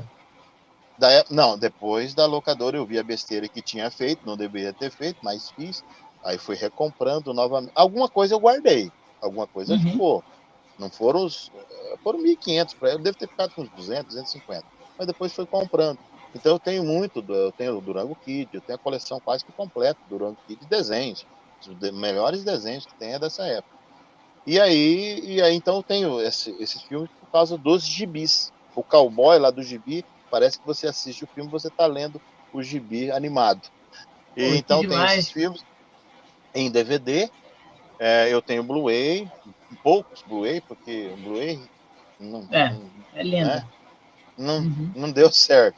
Então, mas DVD eu tenho bastante. Tem bastante DVD. E tem aqueles famosos, os filmes do tiozinho. Filme tiozinho? Os filmes do tiozinho, tem bastante filme do tiozinho aqui. Aqui em cima aqui não dá para ver, mas eu tenho aqui os filmes do tiozinho. Os que eu falei de cowboy. Espero que não caia nenhum na minha cabeça. Cowboy, olha aqui. Não, esse aqui não é cowboy. Esse aqui é cowboy. Esse é o Tarzan. E é dublado? Porque a coisa mais difícil que tem é achar dublado. Alguns são dublados, outros não. Ranger Rato, Relâmpago. Isso aqui tinha tudo no gibi. Esse tipo de gibis aqui que o pessoal trocava na frente dos cinemas. Os mais antigos levavam os gibis antes das matinês para fazer a troca. Então no cinema rolava muito gibi. Os filmes do tiozinho são os piratinha. Segundo que reza a lenda, eles faliram as locadoras atuais, porque a pirataria ganhou uma dimensão muito grande e acabou que as locadoras vieram à falência. Também em função, eu não acredito, mas dizem eles que em função da pirataria, que o Brasil não teve condições de controlar a pirataria. A gente sabe que não, né? Você não acredita nisso? Não, eu não acredito que foi streaming. Sério? Foi crucial. Eu não acredito. A tese das locadoras é que os piratas acabaram com eles, mas eu não acredito nisso. Eu acredito que a tecnologia, o avanço da tecnologia. A tecnologia, ela não tem freio, né? Ela vem com tudo. Ou você se adapta ou você morre. E como a locadora ela não tinha da noite para o dia, já tinha passado por 2 transições, VHS, DVD, DVD Blu-ray. Ela não tinha mais espaço para uma nova, digamos assim, um novo formato, né? Então como ela não tinha mais como competir, as locadoras teriam que virar canais de streaming. É a única saída. E quem não virou, saiu do mercado. E esse documentário que tem aí da Cinemagia, que apesar o pessoal muito dedicado, são profissionais, trabalharam com isso, pesquisaram. Então, de parabéns pelo material que apresentaram. Acho que o diretor Alain Oliveira e mais outro aí, que eu não lembro o nome. Então, de parabéns pelo material que eles apresentaram, porque realmente demandou muita pesquisa e tempo. Mas o documentário, como ele foi feito exclusivamente para a cidade de São Paulo, ele ignorou a história do VHS e das locadoras. Porque uma coisa é você trabalhar a história da locadora regularizada, documentada, selada. Mas ela não começou assim. Ela começou bagunçada mesmo. Ela começou na pirataria.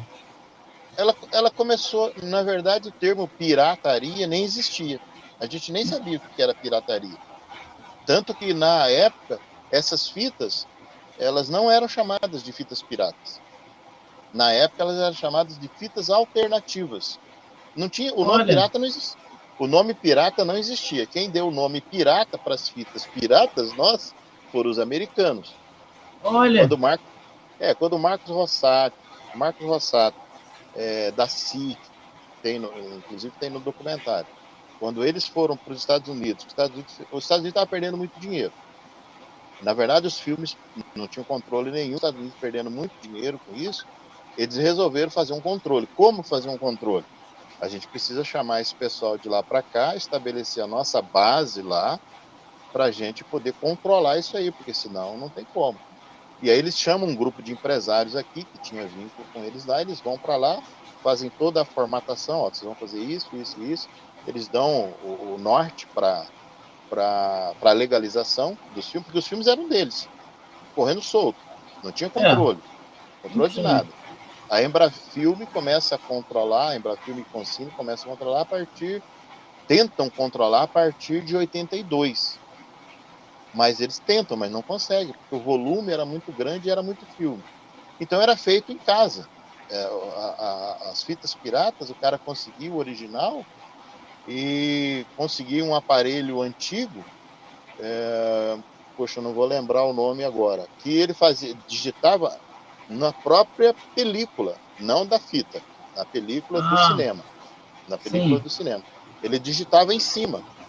Era como se fosse uma máquina de escrever, e que tem eu esqueço o nome dos conteúdos, e você batia, digitava em cima e a legenda ia saindo em cima, quadro a quadro. Era como se fosse uma máquina de escrever. Pro cinema. Mas aí era tudo em tempo real. Por isso que as legendas normalmente no cinema, as legendas eram brancas. Era tipo de um álcool, alguma coisa assim, que você batia, ia passando a fita do cinema, e passava em cima, ia digitando em cima. Quando vem para VHS, daí já entra aquele negócio do gerador. Aí na época das fitas VHS, as alternativas, que é a história antes das seladas, daí já tem o gerador de caracteres. E daí você consegue inserir as legendas, o modelo que você quiser, embora organizado. De forma organizada, mas não tanto, né? Tinha muito erro, tinha pessoas que iam traduzir, fazia a tradução, por exemplo, fazia a tradução completa de uma frase, e aí ficava muito grande. Então, às vezes, tinha o próprio erro de interpretação. Dar um tiro, em vez de colocar lá, pam, né? Aí não, falava lá, dar um tiro, escrevia. E aí, às vezes, os diálogos ficavam muito longos, tem fitas mais antigas. Gente. Alternativa que você vê, ele preenche quase toda a tela com o que está acontecendo ali. Então, falha do tradutor lá na hora de transcrever. Então, existe a história esse documentário, ele aborda, então, a partir da fixação das videolocadoras no estado de São Paulo. E aí eles ignoram todo um passado. Eles citam o passado e a forma como isso aconteceu, mas eles deixam de entrar no quesito selagem. As primeiras fitas seladas não foram em São Paulo. As primeiras fitas seladas foram no Rio de Janeiro. Foram aqui no Rio. São Paulo. Agora, quem assiste, por exemplo, o documentário Cine Magia, é lógico que é para São Paulo, a gente sabe disso. Mas dá a entender que ali é o início de tudo, e não é. Eles selam acho que a partir de 83, eles começam a selar em São Paulo. O Rio de Janeiro já estava selando desde 82. Acho que 1982. O primeiro filme selado é um filme que pertenceu à primeira distribuidora. A primeira distribuidora de fita VHS no Brasil chama-se VCL. VCL, que é a Videofilme Limitada. VCL. Depois ela vai virar Videomídia e Macvídeo por último. Então, Macvídeo, já associo mais. A Macvídeo, aqui, por exemplo, tem aqui o Patrick, que é um filme da Macvídeo. Esse filme aqui, segundo pesquisas que a gente fez, o Valgó e um colega lá do Santa Catarina, e na época também eu estava pesquisando com eles, depois eu parei e eles continuaram. Então a gente chegou à conclusão que essa é a segunda fita selada no Brasil. É a segunda? É a segunda fita selada no Brasil. A primeira chama-se Ransom. É um filme de um índio, um maluquinho. É um filme antigão também, da Ransom. R-A-N-S-O-M de Maria no final. É considerado o primeiro filme selado no Brasil, em 82, pela então Macvídeo. E como é que era? Diga lá. Não, então, essa história de que o Big Ben começou em São Paulo, e eles até citam lá a SIC, a Look Video, e citam até são 3 filmes que os 3 primeiros filmes selados, está no documentário. Os 3 filmes selados no Brasil e tal, eles incluem até um filme dos Trapalhões, mas não da Globo Vídeo. Negativo. Já tinha sido selado no Rio de Janeiro, já tinha sido selado o Ransom, que é um filme de aventura, e o Patrick aqui, que é um filme, é um drama assim, meio estranho, meio não chega a ser um filmaço. É um drama suspense. Não, ele é um filme interessante para conferir. Então a história teria que ter, se eles tivessem dado essa pitadinha lá no Rio de Janeiro, consultado essas distribuidoras, lá começou. Depois, é lógico, é tudo muito rápido, mas a Embrafilme comprova isso, tem os selos, tem as datas, tudo, que é tudo antes conforme o Cinemagia mostra. Então o Cinemagia, o pessoal fez um ótimo trabalho. Tem aquela e a fita até o documentário, melhor dizendo, o propósito nem é contar a história do videolocador, é contar a história das pessoas que tiveram videolocador e como é que elas viram essa transição. A gente entende isso. Mas para o público em geral, acha fica que aparecendo, né? Dá a entender, poxa, aquilo lá é interessante, todo o ambiente é aquilo ali mesmo. O ambiente, a satisfação, a companhia, a interação que você tinha com os clientes, você sabia, você via pessoas, você vê relatos, eu não cheguei a ver isso, eu fiquei 5, 6 anos no ramo, mas crianças que eram jovenzinhos, depois casaram, tiveram filhos, levavam os filhos para a locadora, né? Era um negócio que passava de pai para filho. É muito interessante, aquilo ali é verdade, mas dizer assim, é só aquilo? Não é. Antes tem um mundo chamado o mundo das alternativas, onde as pessoas pegavam os filmes, conseguiam fazer aquela legendagem, tiravam foto do filme, pegava a foto, ia e imprimia no foto, fazia aquelas eu não tenho aqui agora, não preparei nada aqui, mas eu tenho alguns aqui que são dessa época, alternativa. Fazia a foto e imprimia aquilo ali e colocava no estojo. E a fita era fita virgem, ele digitava ali, às vezes na máquina, né? Tirava aquele papelzinho, digitava na máquina e colava na frente. E colocava lá. Então isso é antes das seladas. Nossa. Depois vieram os videoclubes, aí os videoclubes incentivavam, né? Criavam nos clubes sociais, as pessoas resolveram se unir e cada um, apareceu um filme lá no vídeo, eu quero levar, tá? Copia para mim. Aí o cara ia lá, copiava, levava, aí ele trazia e falava, se você puder trazer algum que você tiver por aí, traz para a gente aumentar aqui a nossa videoteca. E aí os clubes começaram a ter essas fitas todas piratas. Quando os americanos vêm, que é a história contada pela Cinemagia, eles fazem uma proposta. Olha, vocês têm aí muito filme pirata.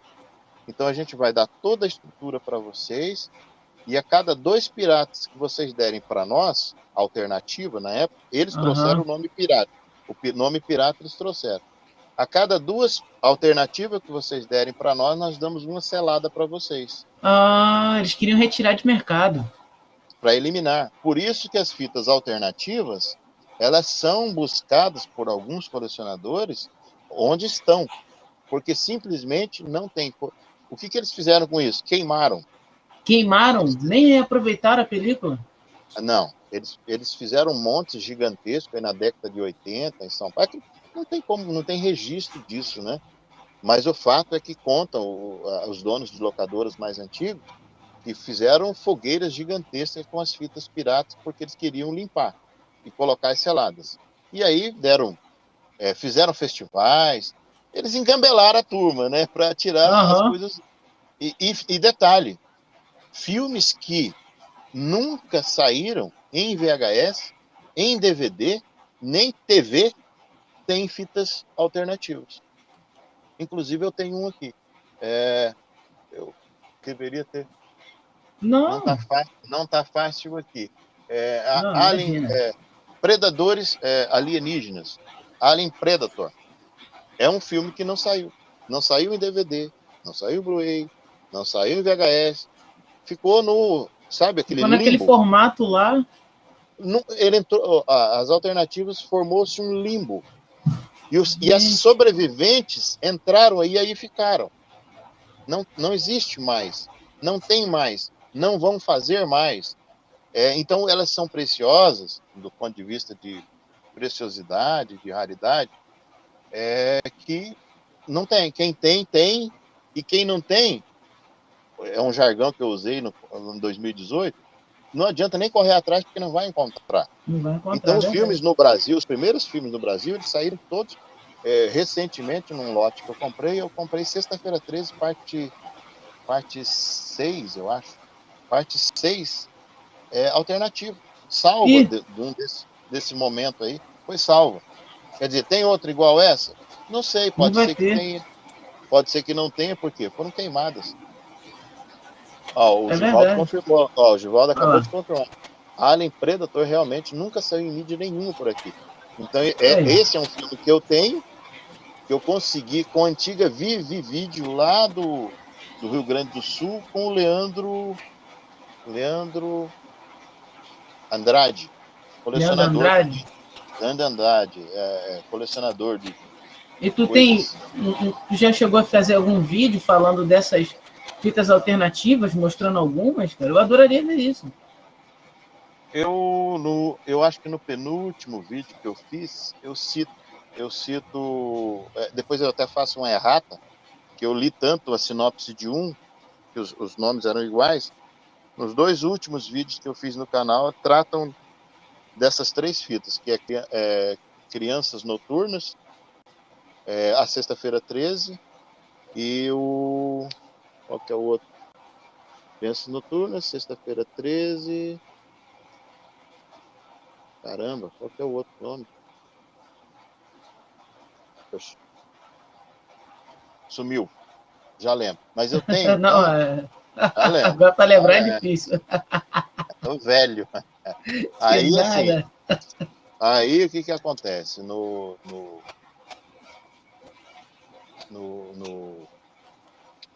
Essas fitas que são interessantes, elas acabaram desaparecendo. E o pessoal queria, o propósito era esse mesmo. Era consumir com elas, era exterminar as fitas, né? Para poder colocar as... E eles conseguiram. Agora, as locadoras, talvez as locadoras mais distantes, elas acabaram sobrevivendo a esse massacre.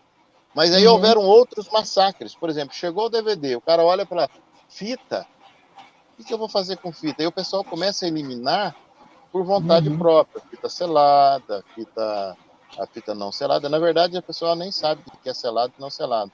Porque a pirataria, ela se profissionalizou e teve uma segunda fase da pirataria, que é muito pouco tratada. Que é a fase da UBV? A UBV, ela está desde o início, né? A UBV, ela entra no jogo aí a partir do momento que as videolocadoras fazem uma reunião, aí eles fazem tipo uma associação, e aí a UBV entra para fazer a fiscalização. Porque antes era o pessoal da Secretaria da Cultura, né, que fazia esse tipo de fiscalização. Você então, tinha até um amigo lá, né? Acho que você até cita num vídeo seu, que era o Davi, que passava caneta lá no... O Davi, ele foi um dos fiscais da UBV. A UBV acho que tinha mais de um. Eu acho, não tenho certeza. Mas eu acho que eles tinham 2 fiscais para rodar o Brasil. Então, 2 para rodar o Brasil? Parece que era 2 para rodar o Brasil. Então, eles tinham dificuldade de controlar tudo isso, né? E aí o Davi era um dos fiscais que ele andava, ele corria o trecho atrás para poder identificar onde é que estavam essas fitas piratas. E ele era pago, muito bem pago, e ele ia atrás. Onde é que tinha fita pirata, ele não é só recolhia, eles autuavam também, porque é crime, a pirataria é crime, né? Os Estados Unidos conseguiu. A lei americana, a brasileira, é muito mais severa em termos de pirataria do que a própria americana.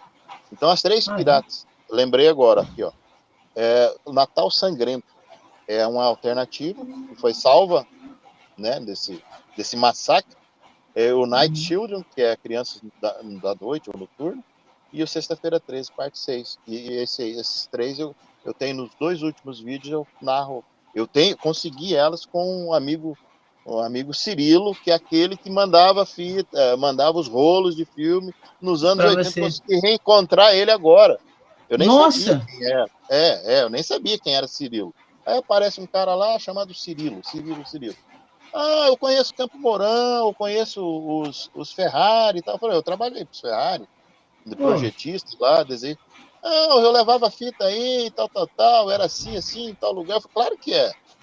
Aí a gente começou a bater papo, ele tem projetor de 35, de 16, ele é o cara é uma rara, você precisa você tem que levar pro canal.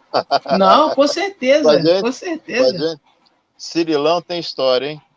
Ele trabalhou, como ele foi câmera, ele trabalhou no SBT, trabalhou na Manchete, ele trabalhou numa série de lugares aí, então ele tem muita história para contar. A gente já Morão, faz essa ponte aí pra gente, Morão, vai ser demais. Faço, Cirilão é uma peça, é uma figura.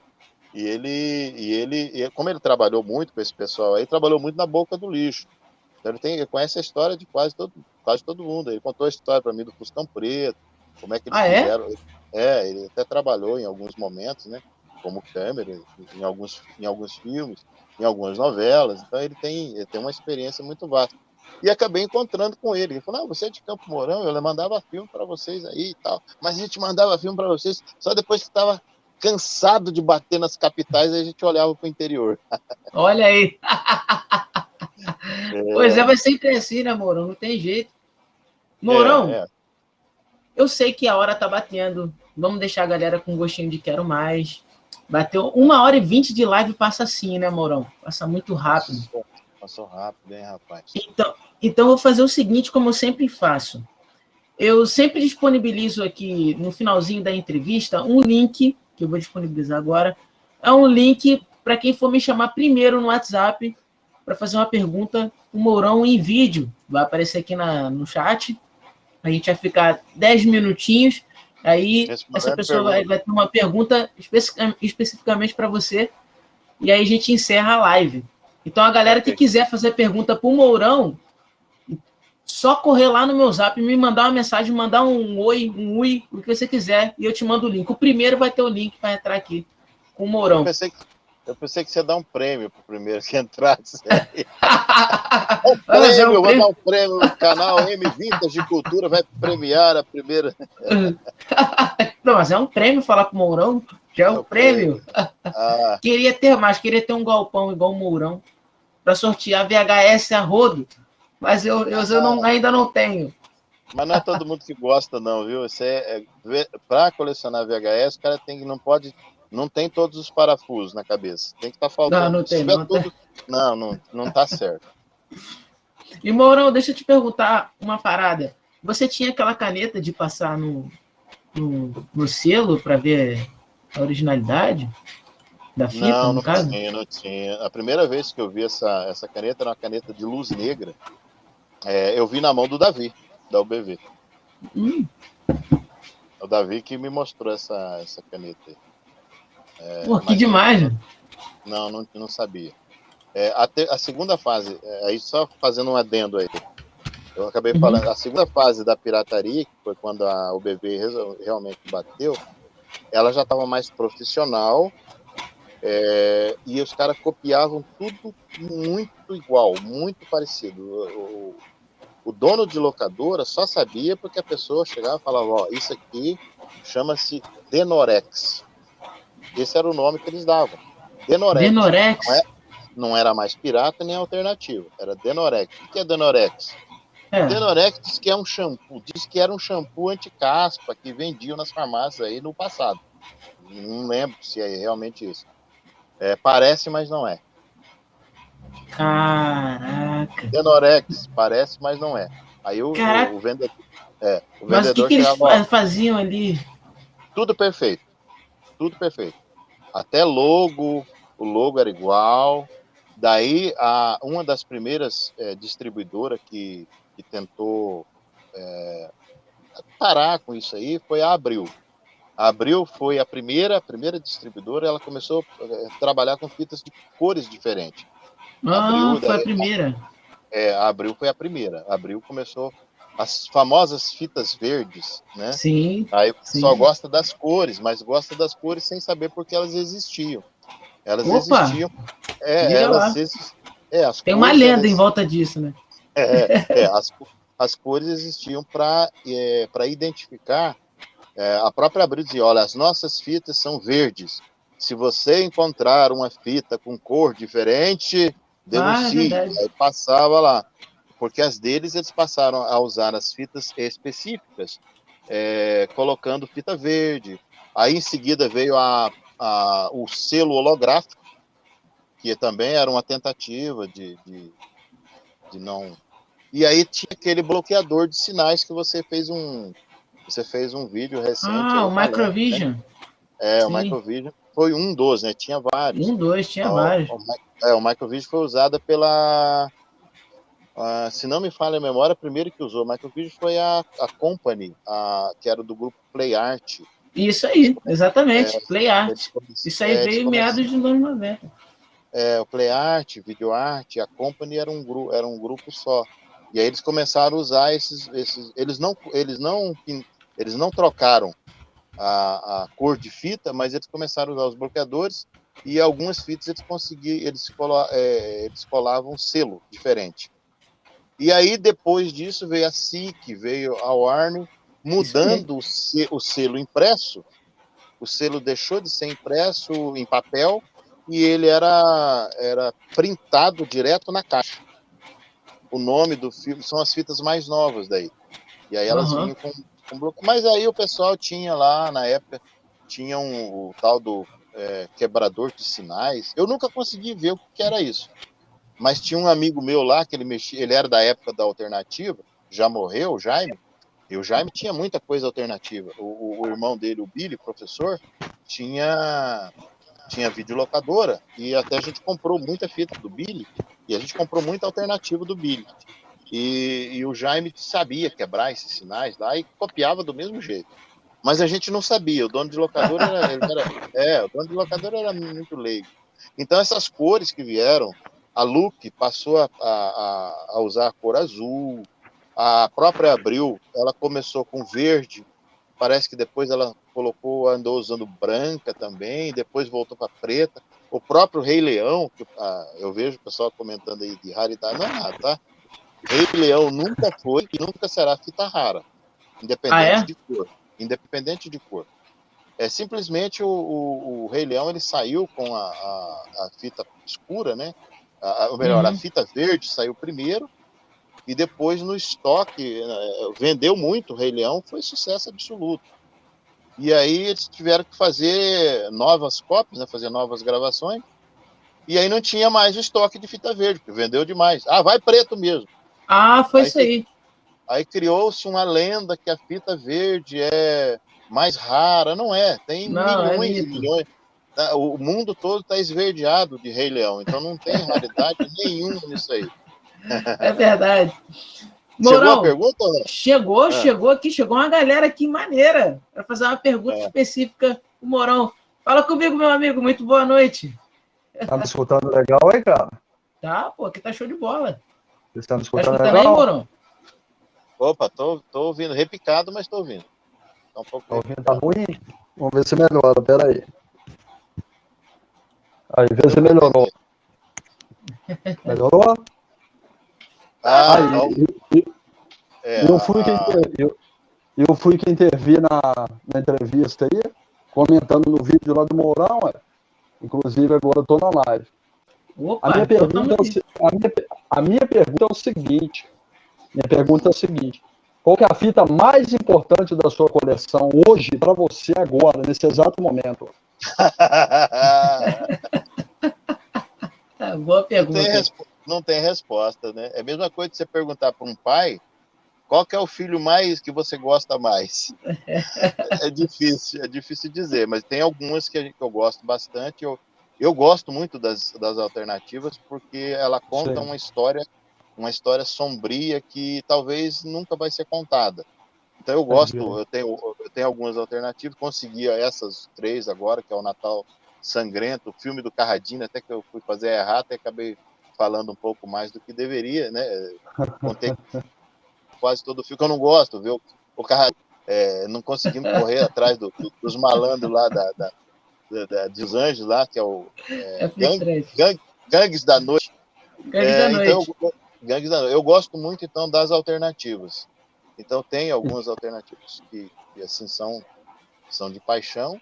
E tem algumas outras que a gente tem, por exemplo, o crocodilo, o jacaré gigante. É alternativa também. Não, essa não é alternativa, essa é oficial. Eu gosto do Shakman, que é aquele que trata da temática daquele joguinho de RPG lá, que o pessoal se tranca depois do serviço, se tranca no prédio e começam a jogar RPG, e tem um macaco maluco lá que tá contaminado com alguma coisa lá, e fica doido e começa a matar todo o pessoal, os integrantes do jogo. Então eu gosto do Shakman, eu gosto do Jacaré Gigante, do 1 e do 2. Eu gosto de um filme chamado Sequestrados, que todo mundo conhece, que é esse aqui que passou aí no SBT. É o Fortress. Fortress.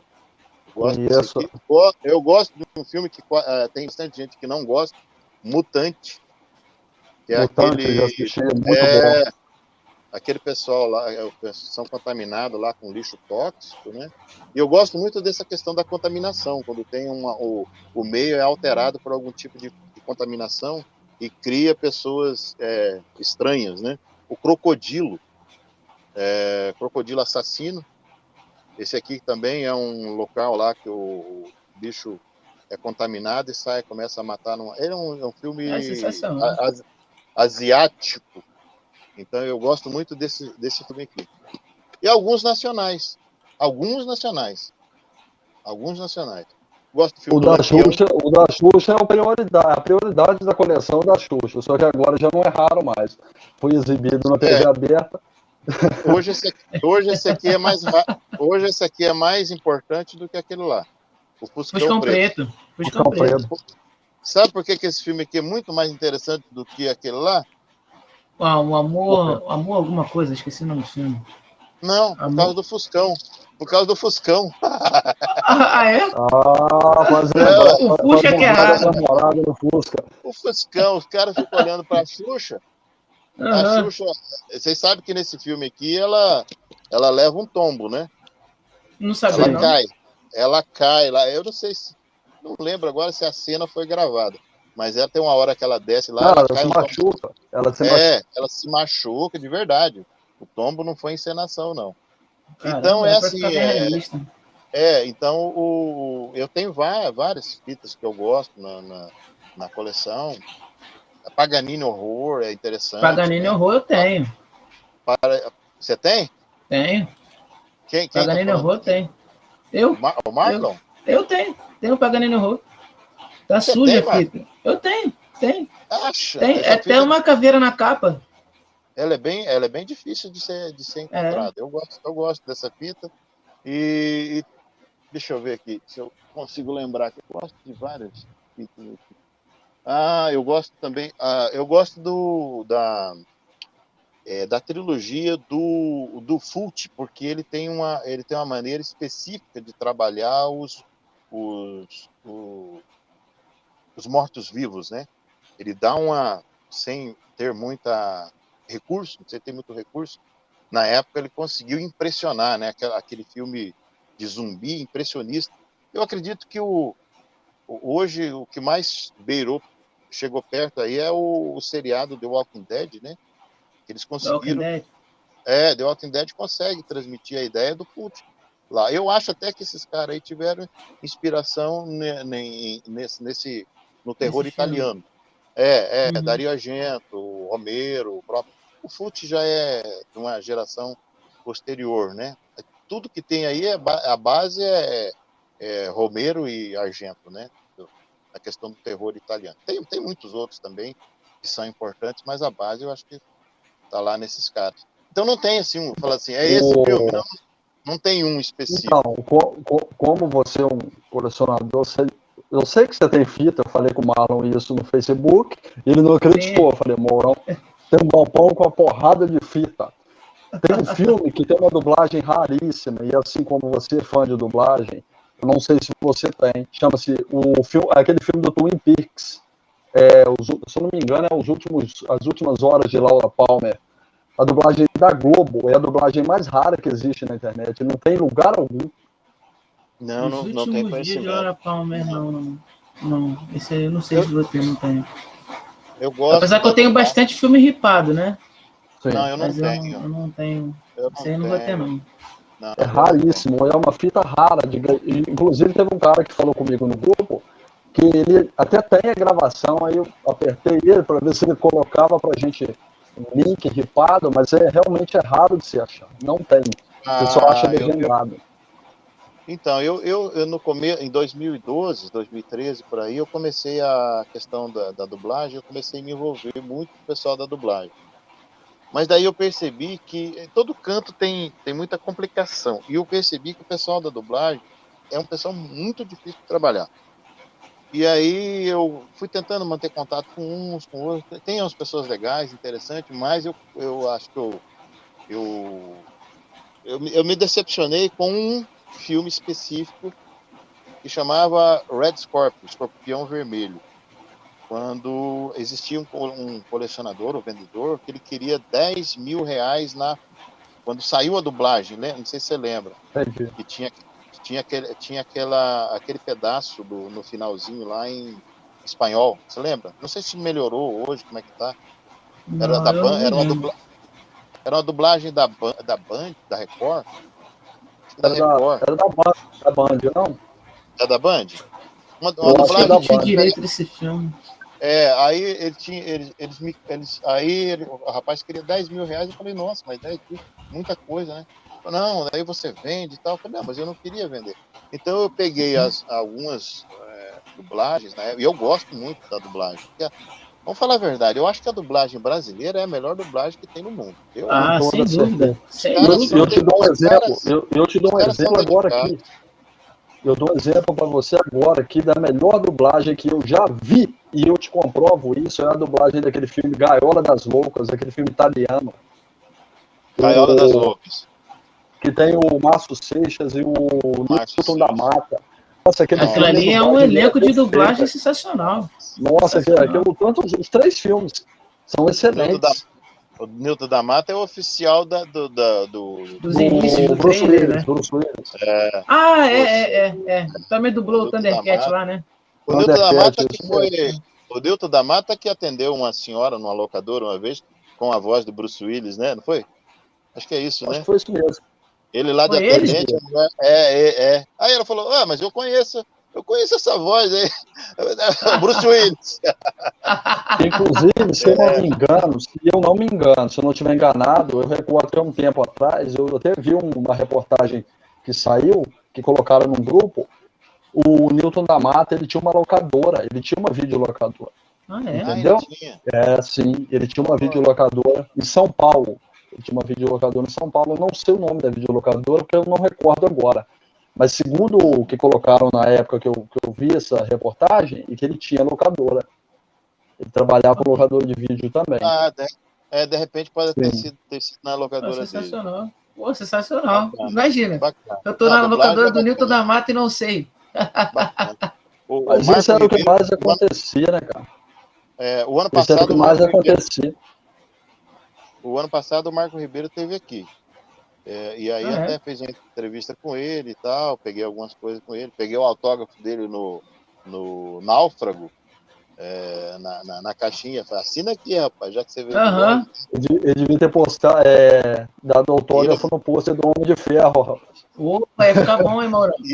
Mas eu achei, por acaso, quando ele falou que vinha, eu fiquei desesperado. Falei, rapaz, tem que levar um negócio pro cara autografar, tem que levar. E aí sobe, eu tenho mais de 500 cartazes. E aí fiquei procurando, não achava o cartaz. Vai me dar qualquer coisa aqui da dublagem do Marco, que eu tenho que pegar o autógrafo dele. Aí fiquei olhando, falei, Toy Story, eu ia levar Toy Story. Aí peguei lá o Toy Story, era o 1. Ele não dublou, ele dublou o 2. O primeiro foi o Lipiani, Alexandre Lipiani. Eu falei, caramba, mas cadê? Aí achei o náufrago, rapaz, o náufrago. Saí correndo com o náufrago e ele autografou lá para mim. Mas eu vi um videozinho curto no teu canal, do Marco Ribeiro. Ele fez o Scaline, ele fez num evento aqui no Campo Geek, 2020, um pouquinho antes da pandemia, e aí a gente trocou umas ideias. O Marco Ribeiro é pastor pentecostal, viu? Ele é pastor, ele veio aqui na igreja, aqui no meu município. Meu irmão viu, fez pergunta para ele. Não tem aquele programa Altas Horas, do Serginho Grosman? Na igreja dele é o Altas Glórias. Aí o Marco Ribeiro não veio e fizeram pergunta. Deve ser foda você fazer pergunta pro Jim Carrey dentro da igreja, cara. Nossa Senhora. Não leva a sério. Gente, tá sensacional esse papo. E ele tem 2 estúdios de dublagem em São Paulo. Ah, é? Um que ele era sócio do Manolo Rey, não é? Qual que é? Audio News? Audio News e o outro agora eu não sei. Acho que é áudio Dublavídeo, não é? Dublavídeo? Não, é dele? Não é Dublavídeo, não. É um outro. É Audiocorp. Audiocorp. É Audiocorp, realmente. E a Audiocorp é mais recente, ele adquiriu mais recentemente. É isso mesmo. A Audiocorp eu já me lembro mais agora, bem recente mesmo. Isso, é mais recente. Gente, tá muito maneiro o papo. Eu queria agradecer cada um de vocês que compartilharam a live, que vieram aqui nos comentários, comentando o tempo todo, fazendo perguntas. G. Anderson, que deu... Show de bola, mano. Que fez essa ponte maravilhosa para essa entrevista, que agora, para finalizar com chave de ouro, apareceu na live também, para prestigiar. Agradeço a todo mundo. Grande Mourão, show de bola. Pô, sensacional. Agradecer a galera, né, cara? Agradecer a galera aí. Se a galera compartilhar as coleções, cara. Eu tenho essa pretensão aí, como eu já tinha te dito anteriormente. Verdade. Eu vou criar um canal e a gente vai começar a compartilhar a minha coleção também aí com a galera. Opa. E eu garanto que não é pouca coisa, não, cara. Opa. Isso eu garanto. Aí sim. Quem quiser também poder se compartilhar material, eu tenho 2 blogs para compartilhamento de capas de fitas VHS. Às vezes a pessoa tem vontade de ver, de ler a sinopse e tal. Saudade de locadora. Eu tenho o Reduto do VHS, que é um blog que eu comprei de um colecionador aí do Rio de Janeiro, o Albino Albertin. E tem o VHS Mania, que é um blog que eu desenvolvi aqui também. Tudo blogspot.com.br. Então, depois vocês me mandam esses links todinho aí. Aí quem tiver saudade de ver aí as capas, os filmes, colecionadores, lá a gente apresenta alguns colecionadores aí do meio. Se tiver vontade de conhecer, tá lá as capas e bastante informação. E não tem outra coisa, não. Eu vou te falar que o cara que viveu isso, e para quem foi criança, foi melhor ainda. Justamente, você lembrar da situação da locadora, o cara chegava... para você lembrar, o cara chora. O cara chega a chorar se ele vê uma videolocadora hoje em dia, ou até mesmo uma fita de VHS, cara. A pessoa chora. Porque realmente, cara, na época era difícil você ter o recurso financeiro para alugar fita, ou até mesmo para comprar para você ter. Porque você sabe disso, era complicado. O governo estava em cima ali com o imposto e era difícil. Até para você ter uma televisão dentro de casa era difícil, cara. Era difícil. Imagina um VHS, cara. Era caríssimo. O e grande problema... Pareça, teve uma pessoa que me perguntou que nunca ouviu falar de VHS, cara. Agora há pouco, pelo WhatsApp, eu tinha que responder. Não é possível, tá de sacanagem comigo. Sério, cara, sério. O que salvava a gente eram os coiotes. E seria os coiotes? Os coiotes Ele acabou de contar a história agora. Os coiotes eram os caras... Os coiotes eram o cara que pegava a fita de lançamento e ele sabia que tinha que esses pequenos de videolocadores não conseguiam acesso às grandes, porque não tinha capital suficiente. Ele pegava um carro e saía na frente para vender. E aí ele saía na frente com os lançamentos e com os catálogos. E aí os catálogos ele fazia bem em conta, mas se você comprasse um lançamento. E aí a gente comprava um lançamento e 10 catálogos, baratinho. E aí a gente ia aumentando o estoque para poder concorrer. Então eles salvavam a gente, porque as grandes só queriam vender lançamento. Os E eles passavam com carros estufados de fita. Você chegava lá, podia escolher à vontade. Eu falava assim, ó, eu te vendo aqui o, exemplo, Time Cop do Wanda. Eu te vendo aqui o Time Cop. Só que você tem que me levar 10 catálogos. Acho que era alguma coisa que ele tinha lá, pegava de negócio e tinha que passar rápido. Não, a gente não tinha opção também, a gente entrava nessa. Saudade, dá muita saudade, muita saudade. Com toda certeza. Nossa Isso que é maneiro.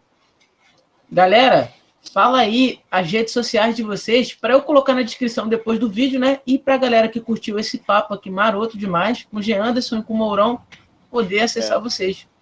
E não esquece fala aí, Jean Anderson, como é que... de falar, não esquece de falar para o pessoal aí, entrar no nosso grupo de leilão lá do VHS Forever Leilões, no WhatsApp, e lá o pessoal tá querendo comprar fita em Mercado Livre. Eu tenho conta no Mercado Livre, não faço questão de vender nada lá, porque realmente lá não dá para vender, preço, taxas absurdas. Exorbitante. Para comprar barato hoje é só no leilão do WhatsApp. Se partir para Mercado Livre, Shopee, tá tudo muito caro. Aí o cara quer comprar uma fita lá para matar a saudade, eu tenho que pagar uma fortuna. Nós, no grupo de leilão lá do VHS Forever, a gente faz de lotes, 10, 15, 20 fitas. Às vezes o cara paga R$100, R$150 em 20 fitas. Preço bem pequenininho. Então compensa o pessoal se inscrever, entrar lá e participar. É bem simples o processo. Deixa o link nos canais também, né? Link tá na descrição. Também, isso aí. Link do canal do Mourão tá na descrição. Link do VHS Forever tá na descrição também. Olha, e já tá tudo na descrição. Eu vou jogar o do Jean Anderson também, Jean Anderson. Dá uma divulgada aí. Em breve eu vou soltar vídeo no canal aí, o Filmologia. Em breve eu vou estar soltando alguns vídeos aí de review, né? De início eu vou fazer de review, porque eu tenho muita coisa para tirar das caixas, né? Mas aí eu vou apresentar a coleção para a galera aí, vou começar a fazer assim. Porque eu já tenho um outro projeto paralelo. Como eu te disse, Marlon, eu tenho um projeto paralelo de atuação e é um projeto também que requer muito tempo. E eu quero focar nesse de coleção, porque eu tenho muita coisa a ser divulgada, entendeu? E eu vou estar colocando para a galera aí. Galera pode seguir as minhas redes sociais aí, tanto o Instagram, que é o @BentoGeanderson, e o Facebook também, que é Jean Anderson Bento. Eu estou nos grupos de VHS, eu estou em todos eles, cara. Não tem como errar, eu comento todo dia. Então é isso aí. A gente tá fácil de ser localizado, né? E a galera que curte M-Vintage Cultura, @M-Vintage Cultura no Instagram, Remaster Marlon, um perfil no Facebook, né? Página oficial da M-Vintage Cultura, só você botar M-Vintage Cultura, vai aparecer na página, tá tudo na descrição também. E uma novidade aqui pra galera, entramos nessa onda de live, a gente tá fechando muita live, né? Todo final de semana, né? Toda sexta-feira vai ter uma live com convidado. Hoje o Mourão e o Jean Anderson. E aí, nada mais nada menos do que... Na próxima sexta-feira, uma ideia. Vai ser difícil a gente trazer o camarada da Zil, o dono da Zil, cara. Ele tá sumido das redes sociais já tem um tempo. Pra ele comentar nessa época do VHS, entendeu? Na época da locadora. Vai ficar maroto. O Wilton não é de rede social. De rede, né? O Wilton é todo no caneta, no caderno, ele não... Tudo analógico. A gente tem que arrumar um cara que coloque ele na live, entendeu? Mas é uma fera. É uma fera e tem muita história, viu? Seria bacana. Já estamos com um elenco forte aqui. Esse viveu o auge da locadora, que esse conheceu a estrela internacional, cara. O pessoal lançou filme de qualquer um. Ele lançou filme lá dentro da locadora dele. Tem que trazer para cá. Aqui está sendo a ponte, aqui está sendo, né, a fonte. Então, galera, e como toda entrevista, né, a gente tem que ser... É até difícil falar, né, dessa entrevista do Mourão, porque toda entrevista é fenomenal. Mas a gente vai cortar e colocar num canal de corte. É só você procurar corte da M-Vintage Cultura. Já vou começar a jogar alguns vídeos de corte das nossas lives lá, para você ver o Mourão falando de uma coisa específica, sem ter que abrir o vídeo completo. Mas se você quiser abrir o vídeo completo também, vai ter um linkzinho para esse canal aqui, que é o M-Vintage Cultura. Vai ficar maroto, vai ficar suave. Tá tudo na descrição. E é isso aí, gente. Não tem erro. Falou? Quero agradecer a todo mundo publicamente novamente. Desejar boa noite a todo mundo, né? E dizer que essa live aqui tá sensacional. Foi sensacional, meus amigos. Muito obrigado. Show de bola. Show de bola. Show de bola mesmo. Valeu, gente. Um abração. Tchau, gente.